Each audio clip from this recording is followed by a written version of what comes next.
Em Deus teremos vitória. Ó Deus, nós ouvimos com os nossos ouvidos e nossos pais nos têm contado a obra que fizeste em seus dias nos tempos da antiguidade, como expulsaste os gentios com a tua mão e os plantastes a eles, como afligiste os povos e os derrubastes.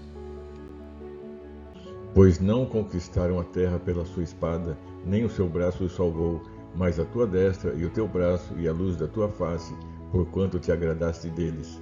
Tu és o meu rei, ó Deus, ordena salvações para Jacó.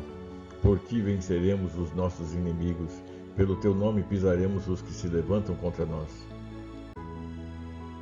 Pois eu não confiarei no meu arco, nem a minha espada me salvará, mas tu nos salvaste dos nossos inimigos e confundiste os que nos odiavam. Em Deus nos gloriamos todo dia e louvamos o teu nome eternamente. Salmo 44, versículos de 1 a 8. Este salmo começa lembrando daquilo que Deus fez no passado, nos tempos antigos, muito antes dos avós. Aqueles que vivenciaram livramentos de Deus, depois contaram a seus filhos, que contaram a seus filhos, que assim foi de geração em geração. O salmista lembra das histórias que ouviu de seus pais, histórias empolgantes, comoventes, de livramentos que Deus operou na vida daqueles que confiaram nele. Agora era um momento em que as pessoas estavam vivendo crises e dificuldades.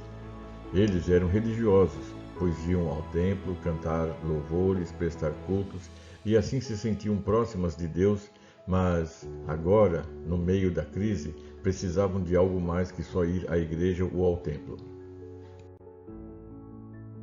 Lembrar do que Deus fez no passado também não era suficiente. Saber intelectualmente que Deus é todo-poderoso não amenizava o tamanho do problema. O que fazer? Muitas vezes eu penso em minha própria história, de como ainda criança era levado para a igreja e aprendia as histórias da Bíblia. Fui um bom aluno e ganhei alguns prêmios por responder perguntas sobre as lições ministradas. Mas chegou o momento em que a vida veio trazendo as dificuldades e dores, e assim a prova foi na vida real.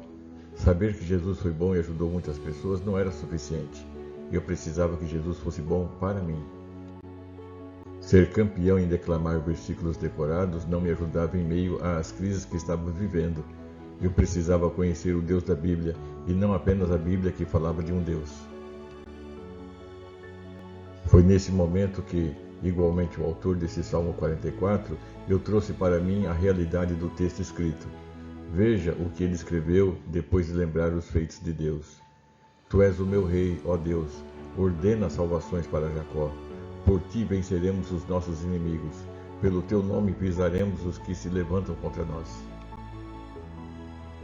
Pois eu não confiarei no meu arco, nem a minha espada me salvará, mas tu nos salvaste dos nossos inimigos e confundiste os que nos odiavam.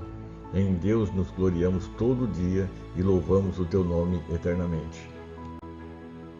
O autor entendeu que precisava declarar que Deus era o seu Rei e Senhor.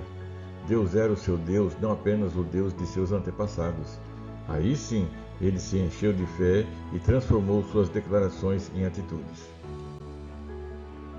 É disso que precisamos hoje, deixar de lado as histórias que aprendemos e começarmos a declarar que Deus é nosso Rei e Senhor.